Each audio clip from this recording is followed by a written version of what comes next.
When people think of World War II tanks, they imagine massive German beasts or unstoppable American machines. Japan? Almost forgotten.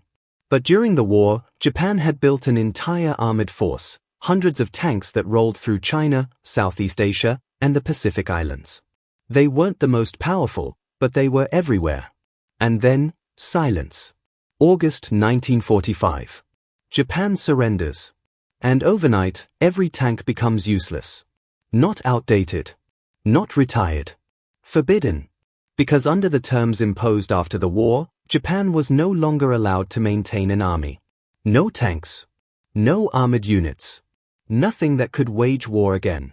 So what happens when a country full of weapons is suddenly told to erase them? That's where the story turns dark. Across Japan and its former territories, tanks were left stranded, on islands, in jungles, inside damaged bases. Some still had fuel. Some still had ammunition. But no one was coming back for them. In places like the Philippines and Pacific Islands, locals would stumble upon these machines, silent, rusting giants sitting in the middle of nowhere. Imagine walking through dense jungle and suddenly seeing a tank staring back at you. Not destroyed. Just abandoned. Like the war had frozen in time. But inside Japan itself, things were more controlled and far more disturbing. The occupying forces, led by the United States, had one goal. Make sure Japan could never fight like this again. So they began rounding up every tank they could find. Not to preserve them. To erase them. Factories that once built tanks were shut down or repurposed. Engineers were forced to stop designing weapons. Military blueprints were seized. And the tanks? Many were dismantled piece by piece. Cut apart. Melted down. Turned into scrap metal. The steel that once rolled into battle was now being reshaped into something else: civilian infrastructure, construction materials, even everyday items. War machines, reborn as peaceful tools. But not all tanks met this clean, controlled fate. Some were destroyed in ways that felt almost ritualistic. There are accounts of tanks being pushed off cliffs into the ocean. Others were blown up on remote testing grounds. And some? Simply buried. Yes, entire tanks, buried underground like secrets no one wanted to remember. Why? Because leaving them intact was dangerous. Not just physically, but symbolically. These machines represented a militaristic Japan the world wanted gone forever. And maybe, a Japan that even its own people wanted to forget. But the story doesn't end there. Because while many tanks were destroyed, some were taken. Carefully. Quietly. The United States and its allies didn't just want to eliminate Japanese armor, they wanted to understand it. So certain tanks were shipped overseas. Studied. Examined down to the smallest detail. How were they built? Why were they lighter than Western tanks? What strategies were they designed for? These weren't just relics anymore. They were data. And in the early days of the Cold War, data was power. Japan's tanks, once tools of empire, became part of something much bigger. A global race to prepare for the next war. And then there's the most chilling part of all. The tanks left behind. Scattered across islands, jungles, and forgotten battlefields. Decades passed. Nature began to take over. Metal rusted. Paint faded.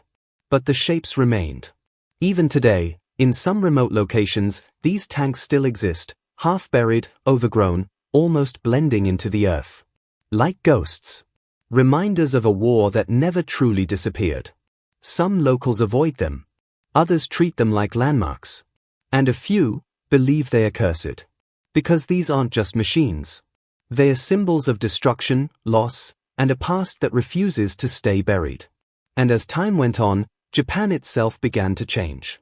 From a defeated empire to something entirely new. But here's the question no one asks. If all the tanks were destroyed, if all military power was erased, then how did Japan rebuild its defense? Because what came next wasn't just surprising. It was controversial. And it would change Japan's relationship with war forever. After 1945, Japan became a different country. Its constitution, especially Article 9, renounced war entirely. No offensive military. No traditional army. No tanks rolling across foreign soil. At least, that's what the world saw. But history doesn't stay still. By the late 1940s and early 1950s, a new tension was rising, the Cold War.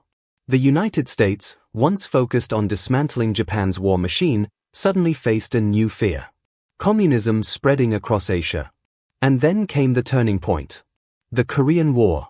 In 1950, war erupted on the Korean peninsula, not far from Japan. And suddenly, Japan wasn't just a defeated nation anymore. It was a strategic location. A frontline support base. And that changed everything. The same country that had been stripped of its military was now being encouraged, quietly, to rebuild its ability to defend itself. Not attack. Defend. That word became the key. So Japan formed something new. Not an army, but the Japan Self-Defense Forces. Even the name sounded cautious. Defensive. Controlled. But make no mistake, this was the beginning of Japan's return to military capability. And with it, came tanks. At first, Japan didn't build its own. Instead, the United States supplied them. American tanks, symbols of victory, now stationed on Japanese soil. It was a strange twist of history. The former enemy now protecting the nation it once fought. But Japan didn't want to rely on foreign machines forever. Engineers who had once designed wartime tanks, many of them silenced after 1945, were slowly brought back. Not to create weapons of conquest, but to design something new. Something acceptable. And in the mid-1950s, Japan introduced its first post-war tank. The Type 61 tank. This wasn't just a machine. It was a statement. Japan was building tanks again. But everything about it was different. Unlike the aggressive designs of World War II, the Type 61 was built for defense. It was designed to operate within Japan's own terrain, mountains, narrow roads, limited space. It wasn't meant to invade. It was meant to hold the line. Still, the image of Japan producing tanks again made many countries uneasy. Memories of war don't fade quickly. And for nations that had suffered under Japanese expansion, the idea of Japanese armor returning, even in a defensive role, felt like a shadow creeping back. But Japan pushed forward. Quietly. Carefully. Every move calculated to avoid panic. New tanks followed. More advanced. More capable. Yet always described with the same word. Defensive. But here's where things get unsettling. Because while Japan publicly committed to peace, it was also building one of the most technologically advanced military forces in the region. And its tanks? They were becoming some of the most sophisticated machines ever designed. Take later developments, sleeker designs, better armor, advanced targeting systems. These weren't outdated relics anymore. They were modern war machines, hidden behind a doctrine of self-defense. And yet, Japan never forgot what happened after World War II. That fear, that restriction, that memory of being completely disarmed.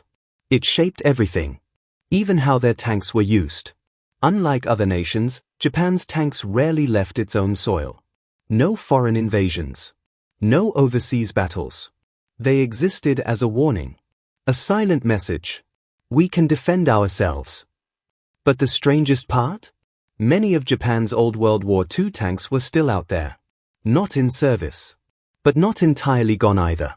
Some were recovered years later, dug up from old sites, pulled from jungles, rediscovered in remote islands. When they were found, they told a story no document could capture. Rust covering their bodies. Nature reclaiming their surfaces. Sometimes even personal items still inside. Helmets, tools, fragments of lives frozen in time. These discoveries weren't just historical moments. They were eerie reminders. Because while Japan had moved forward, its past was still buried beneath the surface. Literally. And then came a new phase. As decades passed, Japan's defense industry grew stronger. More independent. More confident. And eventually, Japan began producing tanks that could rival the best in the world. Not just defensive tools, but engineering masterpieces. And that raises a question that still lingers today. If a nation builds powerful weapons, even under the name of defense, where is the line? Because history has shown, lines can blur. And in Japan's case, the transformation from forbidden to formidable didn't happen loudly.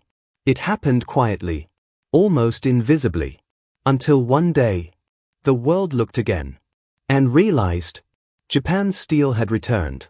By the time the late 20th century arrived, Japan had fully transformed. What was once a broken, defeated nation had become an economic giant. Technology, innovation, precision, Japan was leading the world. And quietly, that same excellence was being applied to something else. Tanks. But these weren't like the clunky, underpowered machines of World War II. These were something entirely different. Faster. Smarter. Deadlier. Japan's engineers had learned from the past, both their own designs and those of other nations. Every weakness had been studied. Every flaw improved. And what emerged was a new generation of armored vehicles that didn't just compete. They excelled. One of the most important examples was the Type 74 tank. Introduced during the Cold War, it was a major leap forward. Low profile. Advanced suspension. Better firepower. It was designed for Japan's terrain, but it could easily stand alongside Western tanks of its time. Still, Japan maintained the same narrative. Defensive. Always defensive. But then came something even more advanced. Something that made military analysts around the world take notice. The Type 90 tank. This wasn't just an upgrade. It was a statement of technological power. With a sophisticated fire control system, automatic loading mechanism, and armor designed to withstand modern threats, the Type 90 was on par with some of the best tanks in the world. And here's what made it unsettling. Japan had achieved this level of military capability without ever appearing aggressive. No invasions. No global deployments. Just quiet development. Quiet perfection. But the evolution didn't stop there. Because Japan's most advanced tank would push things even further. The Type 10 tank. Lightweight. Highly mobile. Digitally integrated. This wasn't just a tank, it was part of a network. Capable of sharing battlefield data in real time. Adapting to changing situations almost instantly. In many ways, it represented the future of armored warfare. And yet, it came from a nation that technically renounced war. That contradiction is what makes Japan's tank story so fascinating and so uneasy. Because while everything is framed as defense, these machines are built with capabilities that go far beyond simply holding the line. Speed to outmaneuver. Precision to strike first. Technology to dominate. And that raises a quiet but powerful question.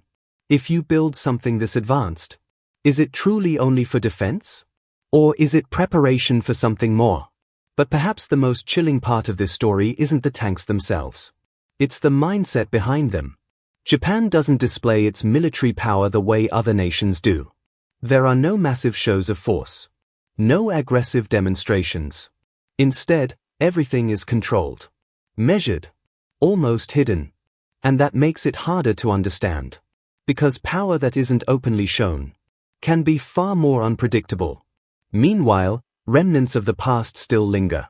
Those old World War II tanks, rusting in jungles, buried beneath soil, sitting silently in forgotten corners, stand in stark contrast to these modern machines. Crude versus precise. Forgotten versus cutting edge. But they are connected. Two versions of the same story. A nation that once used tanks for expansion, and now builds them under the promise of protection. Yet history has a way of repeating itself. Not always in the same form, but in patterns. And Japan's transformation, from destruction to innovation, from forbidden to advanced, follows a pattern that the world has seen before. A rise that happens quietly, until suddenly, it isn't quiet anymore. And today, as global tensions rise once again, Japan's military capabilities are being watched more closely than ever. Not with fear exactly, but with caution. Because everyone remembers what happened the last time Japan became a major military power. And even though the world has changed, that memory hasn't. So the question remains, are Japan's tanks truly just a shield? Or could they one day become something else entirely? The story of Japan's tanks doesn't end with technology. It ends with tension. Because in today's world, peace is no longer guaranteed. Across Asia, the balance of power is shifting. Military forces are expanding. Alliances are being tested. And in the middle of it all, Japan is changing. For years, Japan kept its military role limited, controlled, predictable. But slowly, almost quietly, those limits have started to stretch. Defense budgets increasing, capabilities expanding, and discussions, once unthinkable, now happening openly. Should Japan play a bigger military role? Should it move beyond strict self-defense? These aren't just political questions. They are historical ones. Because every step forward brings back memories of what once was. And nowhere is that tension more visible than in Japan's armored forces. Modern tanks like the Type 10 tank are no longer just defensive tools sitting in reserve. They are being actively integrated into a broader strategy. Rapid response, island defense, high mobility operations. These aren't passive roles. They are dynamic, prepared, and potentially proactive. That's what makes the situation so complex. Because Japan isn't acting aggressively. But it isn't standing still either. It's evolving. And the world is watching closely. Some nations see this as necessary. A strong Japan means stability in the region. A counterbalance to rising powers. A partner in maintaining peace. But others? They see it differently. They remember history. They remember what Japanese tanks once represented, not defense, but expansion. Control, war. And even though today's Japan is fundamentally different, trust, once broken, takes generations to fully rebuild. Then there's another layer to this story. The psychological one. Inside Japan, the memory of World War II still exists, but in a very different form. It's not pride. It's caution. A deep awareness of what unchecked military power can lead to. That's why every decision is debated. Every expansion questioned. Every step forward, carefully measured. But even caution has limits. Because the world outside Japan isn't slowing down. Threats are evolving. Technology is advancing. And the line between defense and offense is becoming harder to define. A tank designed to protect can just as easily be used to attack. The difference isn't in the machine. It's in the decision. And that's the part no one can predict. Meanwhile, those old tanks, the ones abandoned after 1945, still exist in scattered places. Rusting. Silent. Almost forgotten. But in a strange way, they feel more relevant than ever. Because they are reminders of what happens when military power grows without restraint. Of how quickly things can change. Of how a nation can rise, fall, and rise again in a completely different form. Japan today is not the Japan of World War II. That much is clear. Its values, its system, its global role, everything has changed. And yet, the presence of advanced tanks, evolving military strategies, and shifting policies creates a feeling that's hard to ignore. Not fear exactly, but unease. Because history doesn't repeat itself perfectly. It echoes. In decisions. In patterns. In moments where the future starts to resemble something from the past. And Japan now stands in one of those moments. Its tanks, once destroyed, buried, erased, have returned in a new form. More advanced. More controlled. But still powerful. Still capable. Still part of a story that isn't fully finished. So the real question isn't what happened to Japan's tanks after World War II. We know that now. They were destroyed. Rebuilt. Transformed. The real question is, what happens next? Because the future of Japan's tanks isn't just about machines. It's about choices. And those choices could shape the balance of power in ways the world is only beginning to understand.